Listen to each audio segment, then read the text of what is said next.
மயிலாடுதுறையை அடுத்த மணக்குடி ஊராட்சி கருங்குயில்நாதன்பேட்டையில் தருமபுர ஆதீனத்துக்கு சொந்தமான பூர்ண புஷ்கலா சமேத அய்யனார் கோயில் உள்ளது. பழமை வாய்ந்த இக்கோயிலின் திருப்பணிகள் செய்து முடிக்கப்பட்டு கும்பாபிஷேகம் இன்று கோலாகலமாக நடைபெற்றது. கும்பாபிஷேகத்தை முன்னிட்டு 10ஆம் தேதி பூர்வாங்க பூஜைகளும் 11ஆம் தேதி முதல் யாகசாலை பூஜைகளும் நடந்தது. இன்று யாகசாலை பூஜைகள் நிறைவடைந்து தருமபுர ஆதீனம் 27வது குருமகா சன்னிதானம் ஸ்ரீலஸ்ரீ மாசிலாமணி தேசிக ஞான சம்பந்த பரமாச்சாரிய சுவாமிகள் முன்னிலையில் கோபுர கலசத்தின் மேல் புனித நீர் ஊற்றப்பட்டு கும்பாபிஷேகம் கோலாகலமாக நடைபெற்றது. இதில் திரளான பக்தர்கள் சாமி தரிசனம் செய்தனர்.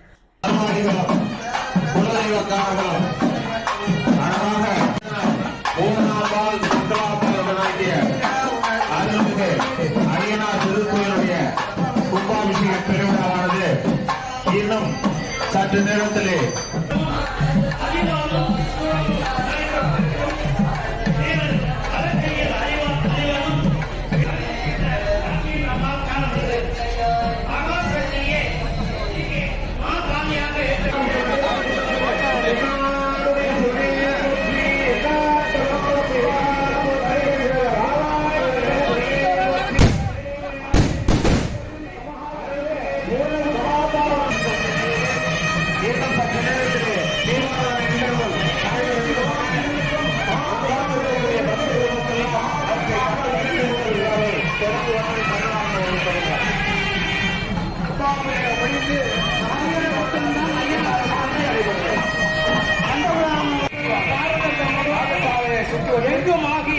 பூஜை